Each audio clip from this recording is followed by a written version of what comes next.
No dobre, ahojte. Takže moje meno je Tomáš. Je to také menej populárne meno na tomto meetingu.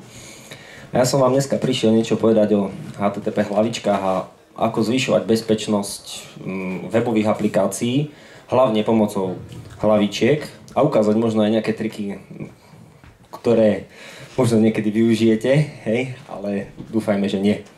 Takže, poznáte niekto nejakú hlavičku? Ruku hore. Aj, no, dvaja sa prihlásili. A poznáte túto hlavičku? Nie, no tak to by ste mali, lebo on napísal takúto publikáciu a to je taká trošku možno biblia, hej, tých, čo sa venujú nejakej tej security. A nenazval by som ho hlavičkou, nazval by som ho asi security bedňou, ale tento pán, ktorého tu ukážem, druhého, toto je HTTP hlavička. Je to Michal Špaček, asi najlepší československý speaker a vlastne človek, ktorý sa venuje HTTP hlavičkám už od toho, čo ho poznám. No, takže, čo sú to vlastne HTTP hlavičky? Ak niekto z vás bol u pôrodu, tak vie, že najprv ide hlavička a potom ide telo, hej? Nedá sa to poslať naopak. Keď to skúsite poslať naopak, tak to skončí chybou. No, hlavne v tom HTTP, v čomkoľvek inom to môže skončiť horšie. No ale aby som tu nekecal len tak si ukážeme vlastne, že normálne nejaká klasická požiadavka vyzerá asi takto. Hej? Čiže máme get na nejaký file a do hostu si dám, že no host, chcem webtlak.sk. No a keď si zoberiem serverovú premenu, napríklad v PHPčku, HTTP host, tak mi vypluje webtlak.sk. Čo je super. Veľa napríklad content management systémov pri prvom spustení toto používa na vytváranie takých tých base URL, cacheovanie a tak ďalej. No, ale veľa ľudí nevie, že toto sa dá poslať aj takto. Hej? Že ja rovno do toho get parametru poviem, že ktorý file chcem, už rovno s tým hostom a do hlavičky host si môžem napísať, čo chcem. Hej? No a keďže som slúbil aj príklady, tak vlastne k tomuto sa viaže prvý príklad, ktorým vám ukážem, ako si tam pošlem skript 1, hej?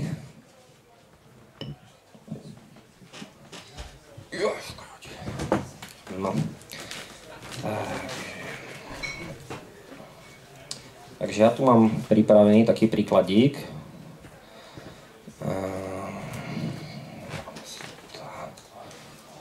No, takže je to vidieť vzadu, trošku vám to zväčším. No, mám tu jednoduchý skript, ktorý ukazuje vlastne, keď dám set header, tak do nejakého cookies alebo do nejakého súboru napíše to, čo prišlo v serverovej premene HTTP host. Teraz si ho vyklírujem a skúsim ho poslať trošku inak.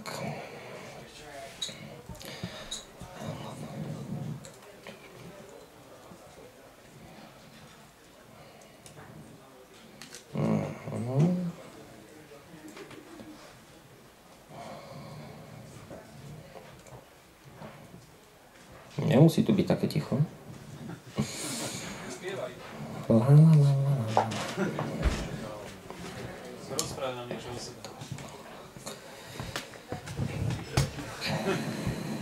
No, vidíme už v tomto, že webtlak je super, hej, síce to už vieme dávno, ale vidíme, že pomocou nejakého telnetu som si poslal tú hlavičku, takú, že webtlak je super, čiže v serverovej premennej HTTP host je nastavené webtlak je super. No, ako sa toto dá zneužiť? Napríklad Joomla 1.5, tí, čo používate Joomla 1.5, tak pozor na to, bola na toto náchylná. No, asi takto generovala nejaké URL-ka, čiže takýmto jednoduchým trikom sa dalo tam vložiť nejaký skript. Hej.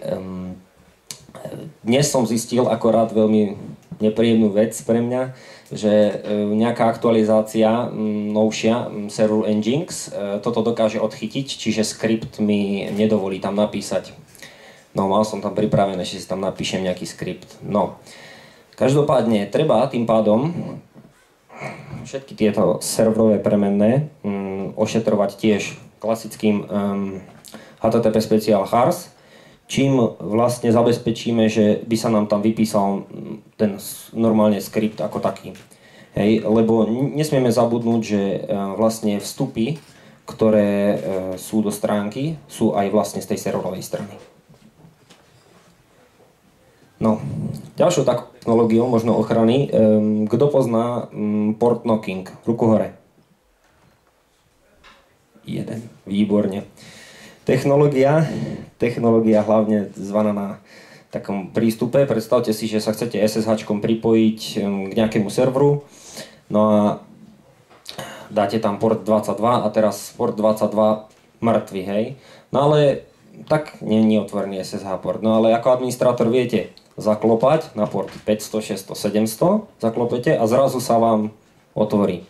Toto isté sa dá spraviť na webe. Neberte to ako úplnú ochranu, ale je to taký trik možno, že na každej druhej stránke funguje admin, root a niečo podobné. Hej. Čiže toto isté sa dá spraviť na stránke.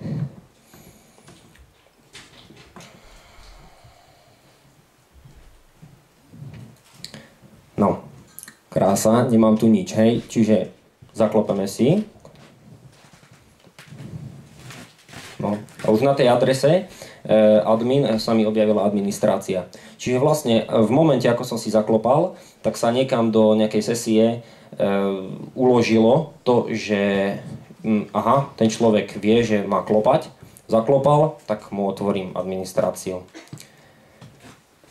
No dobre, ale poďme teda k tým hlavičkám ako takým. No, asi prvou hlavičkou a takou najpodstatnejšou je XSS Protection. Táto hlavička nás môže veľmi pekne ochrániť pred cross-site scriptingom. Predstavte si, že máte nejaký vyhľadávací box na svojej stránke a zabudnete ho ošetriť, lebo sme len ľudia, hej, aj mne sa to stáva, zabudnete ho ošetriť proti vkladaniu skriptu. Tak a príde niekto ako Adamiak, hej, a napíše tam samozrejme, však prečo nie skript, ahoj svet. Hej, a prvé, čo mu spraví, tak mu to vypluje nejaký skript na tej stránke. Hej, hlavička XSS Protection nás proti tomuto môže chrániť. Má vlastne 3 stavy, hej, 0, 1 a 1 mode block. Hej, keď ju necháte na 0, tak ste blbci, hej, lebo to je úplne vypnuté. Keď dáte na jednotku, tak vlastne ten prehliadač sa vám ju snaží ako keby tú stránku nejako opraviť. Detekovať toho, že aha, niekto sa mi tam snaží vlúpať pomocou nejakého toho get parametra poslať nejaký skript, tak kašlem na to, proste nezobrazím ho. Na mode block je asi taká tá hlavička, ktorú by ste mali chcieť posielať stále, pretože vlastne ona vám povie tomu prehliadaču, že zablokuj tú stránku. Nezobraz vôbec nič na nej, pretože existujú systémy, ako obísť ten mód, kedy sa to snaží ten prehliadač opraviť. A keď v správnom poradí pošlete nejaké skripty, tak jak on ich opraví, tak z toho vyskladá iný skript. Hej? No, je to paranoizmus, ale je. No, k tomu bude ďalšia ukážka.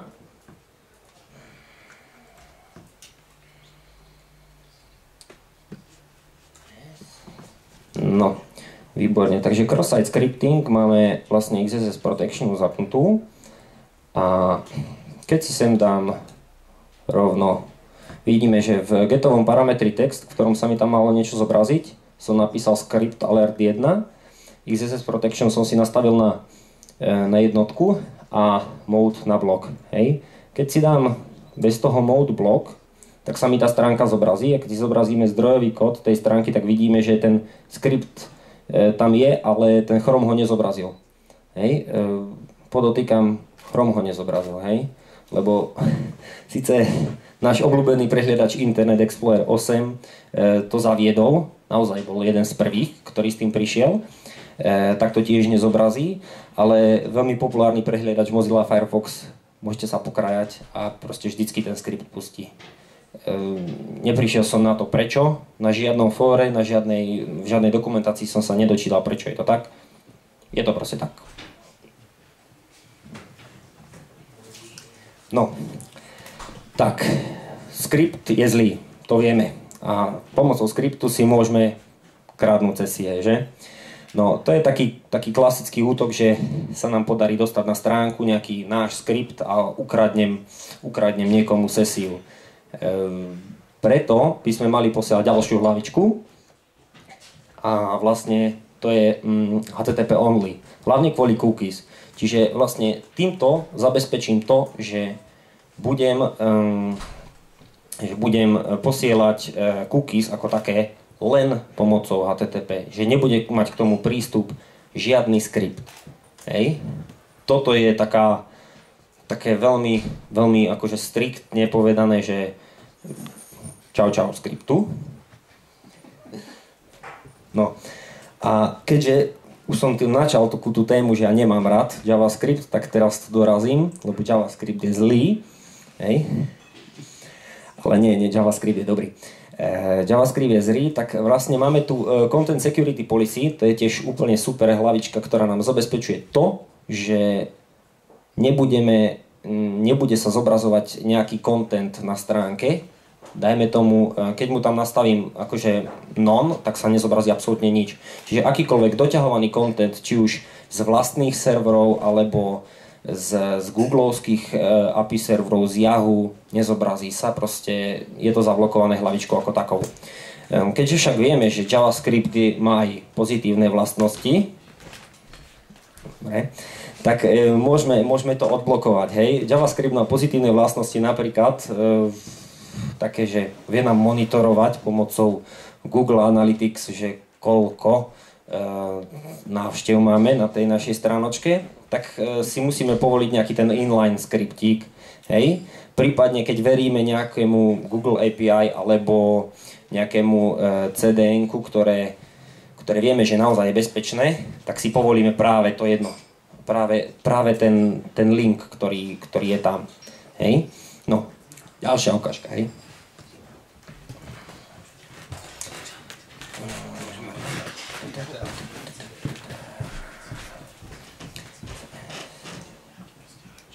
No, tak. No.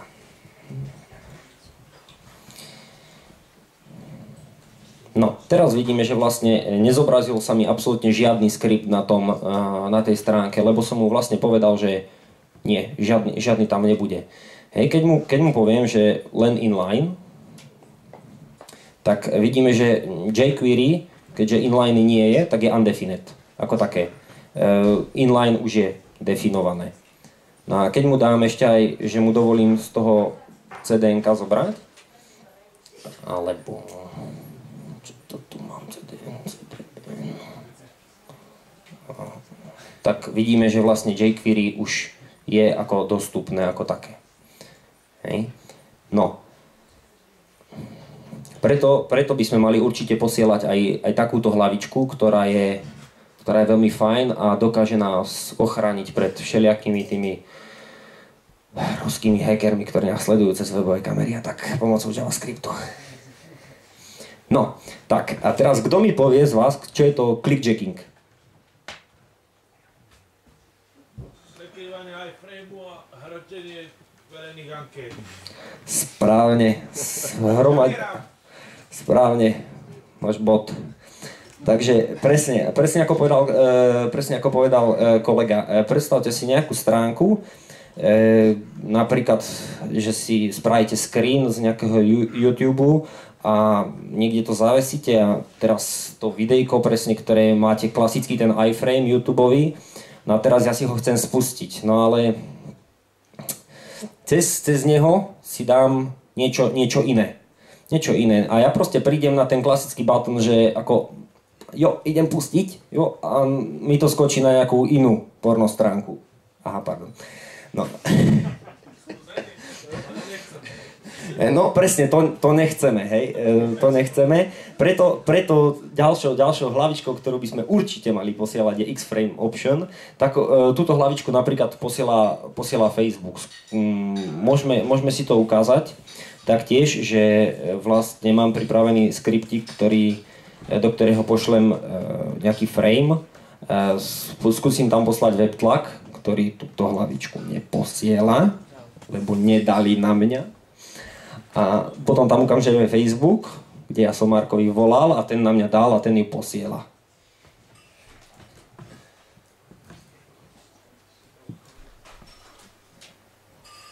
No, takže tu mám. Ja som si tam nastavil nejaké jednoduché opacity proste, aby sme videli, že vlastne ten like button tu je, hej.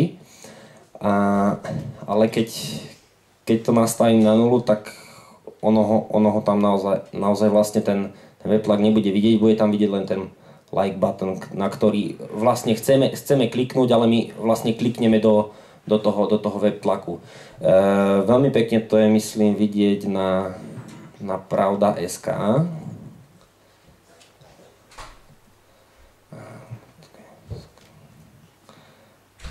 Tak, počkáme, nech sa ponačítava a teraz no, vidíme, že tu máme aktuálne spravodajstvo a tak ďalej a tak ďalej. Hoci na tej stránke nie je zobrazené nič, ale ten frame má opacity 0, čiže ono naozaj, keď si teraz kliknem na to spravodajstvo, tak sa mi tam niekde načíta, no nenačíta sa mi, lebo mám ho priehľadné.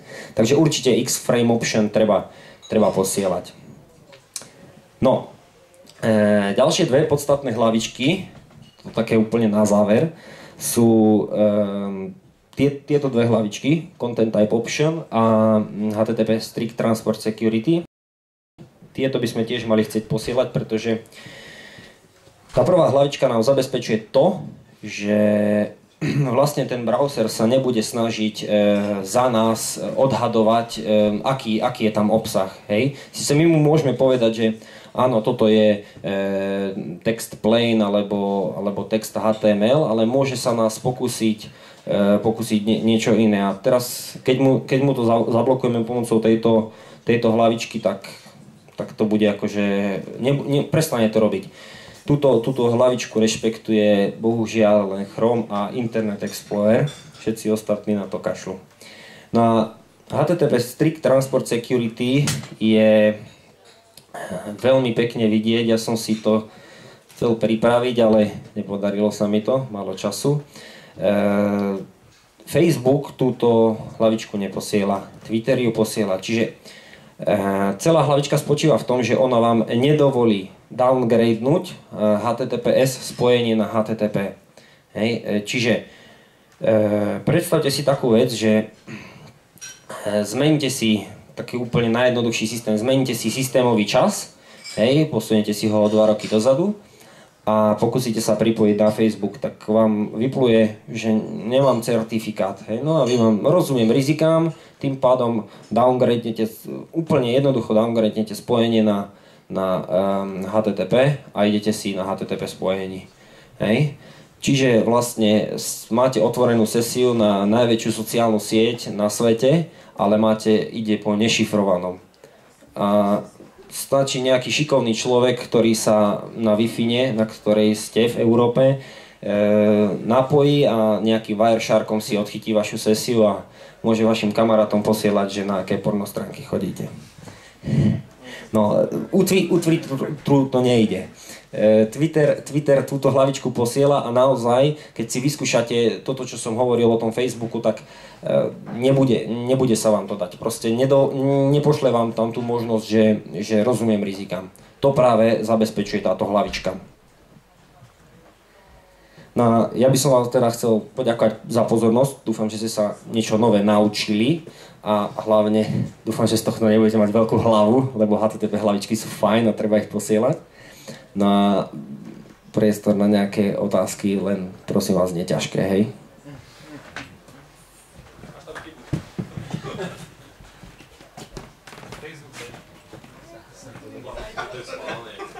FB? Dobre sa to píše.